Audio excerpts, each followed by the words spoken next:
नमस्कार. आज दिनांक 27 सप्टेंबर 2025. कालपासूनच पावसाला बऱ्यापैकी द्राक्ष विभागामध्ये चांगली सुरुवात झाली आणि आज तर भरपूर प्रमाणात पाऊस आहे. तर मला अशा वेळेला बऱ्याच ठिकाणून फोन आले की आम्ही द्राक्ष छाटणी घेतलेली आहे, परंतु पेस्ट करता आली नाही. काही घाबरून जाऊ नका. पेस्ट पाऊस उघडल्यानंतर अगदी 2-3 दिवसांनी जरी केली तरी चालेल, काही प्रॉब्लेम येत नाही. दुसरी गोष्ट म्हणजे आणखी काय फोन आले की प्लॉट आमचा कापासलेली अवस्था आहे, पोंगास्टेज अवस्था आहे, आता एवढा पाऊस पडतोय, पावसात कोणती औषध फवारणी करावी. तर एक लक्षात घ्या, पहिली गोष्ट म्हणजे अशा प्लॉटमध्ये तुम्ही जरी पाऊस पडत असला तरी प्लॉटमध्ये पाणी साचणार नाही याची पहिली प्रिकॉशन घ्या. दुसरी गोष्ट म्हणजे पाऊस पडत असताना औषध मारण्याची काही गरज नाही, पावसात मारून त्याचा काही उपयोग पण नाही. त्यामुळे पाऊस उघडल्यानंतर मग तुम्ही एखादा कॉन्टॅक्ट बुरशीनाशक किंवा एखादे त्यामध्ये बॅक्टेरिया जसं बॅसिलस म्हणजे M45 सटलेक्स असा एखादा स्प्रे मारायला काही हरकत नाही, किंवा कॉन्टॅक्ट बुरशीनाचा तुम्ही फवारा घेऊ शकता.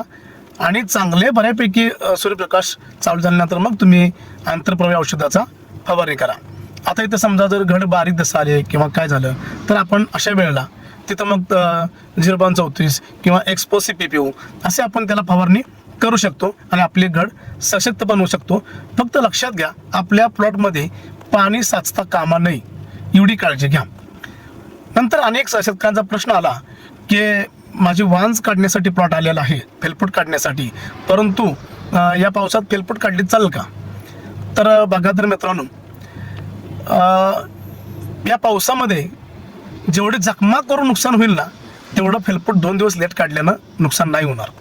त्यामुळं उभ्या पावसामध्ये किंवा पाऊस चालू असताना फेलफूट काढायचा प्रयत्न करू नका किंवा वांस काढण्याचा प्रयत्न करू नका.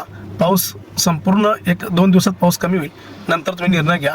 2 दिवसांनी काय मोठा फरक पडणार नाही, थोडीशी दाटी होईल, परंतु जखमा तर होणार नाहीत. तर हे आज जे काय मला प्रश्न आले होते त्याच्यावर थोडासा मी हे तुम्हाला माहिती संदर्भात हा व्हिडिओ टाकत आहे. धन्यवाद.